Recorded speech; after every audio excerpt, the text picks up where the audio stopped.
sense. To glorify a learning device makes no sense. Yet in creating the perfect device from which you could experience separation, the body is the perfect device. I love it. The body is the perfect device from which you could experience separation. All such problems were anticipated and corrective devices created alongside them.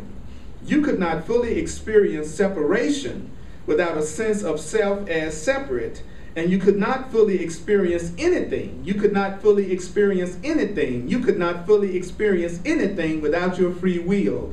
Without your free will, you could not fully experience anything.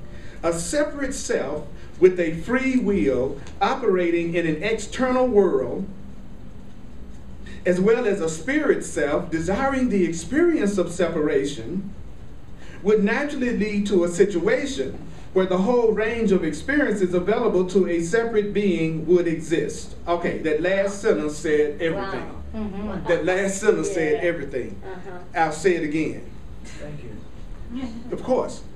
Of course. I'm talking to you. I'm not talking to you. Mm-hmm. I'm talking to you. I'm not talking to you. I'm not talking to the you that went to work today. I'm not talking to the you that thinks has got all these relationships and issues that you're dealing with. I'm not talking. I'm not talking to you. I'm talking to you. The real you. Okay. So don't worry about the other you. Let it go to sleep. Let it daydream. Let it doubt. I'm not concerned with that you. This class is for the other you. The you that wants to be loved. The you that knows you were created by love. The you that knows you are still one. The you that knows it's about us being joined as one. The you that knows you should be having some fun. I'm talking to that you. I'm not talking about to the depressed one, the sad one, the one that needs specialness, the one that's judging. I'm not talking to that you. Are we clear? Yes. Okay, so you can let that you go to sleep. Okay. Okay, I invite you to. Okay, so don't worry if you don't hear me. You heard me. So this last sentence was deep. It said a separate self, right? Right. With free will, Okay. right? Right. Operating in an external world. Does that sound familiar to anybody? A separate self with free will operating in an external world.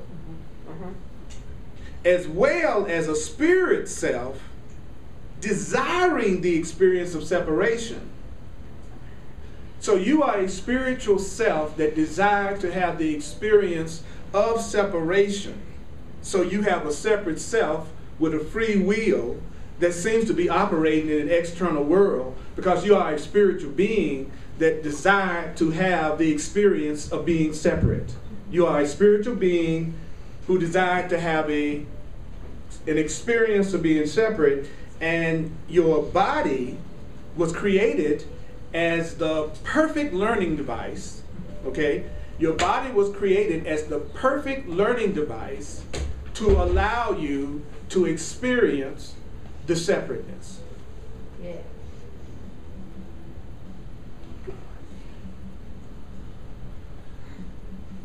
The body was created as a perfect learning device to experience the experience of separateness that you as a spiritual being wanted to have.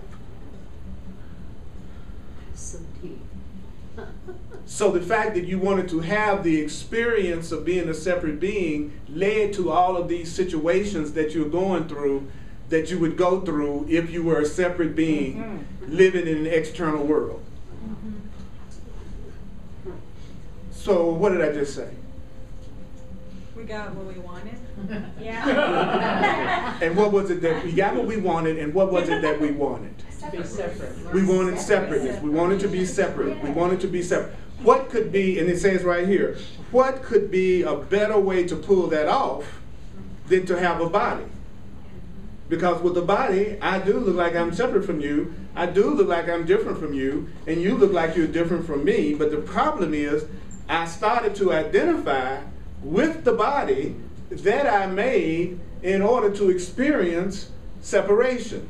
It's like me using this recorder to record this class, and then somewhere along the line, I start to think I am the recorder. And the minute that I think I am the recorder, I'm going to start misusing it. Because that's not what it was made for. It wasn't made to be me. It was made to help record stuff, for me to remember me.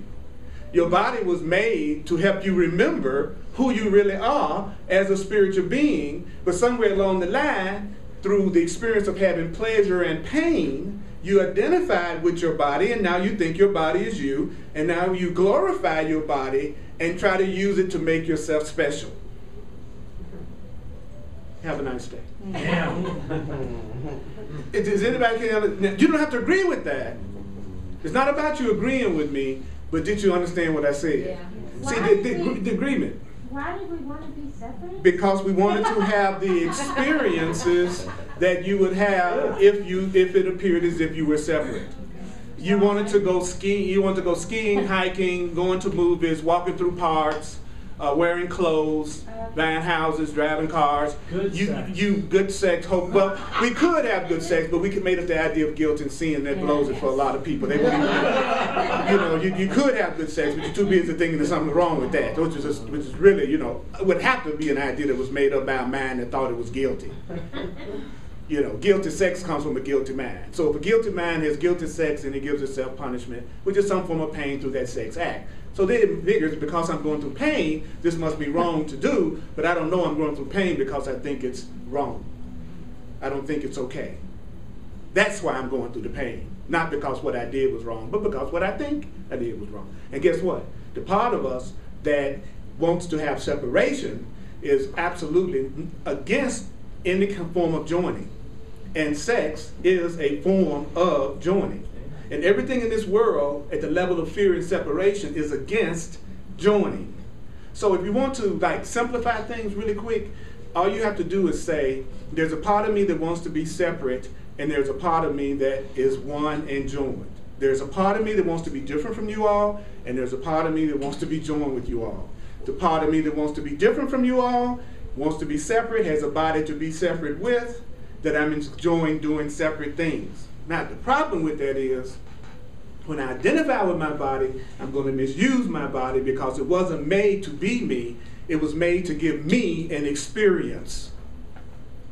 Your body was made to give you an experience of what it's like, of what it's like to be separate. It's so logical that it just kind of goes right past us.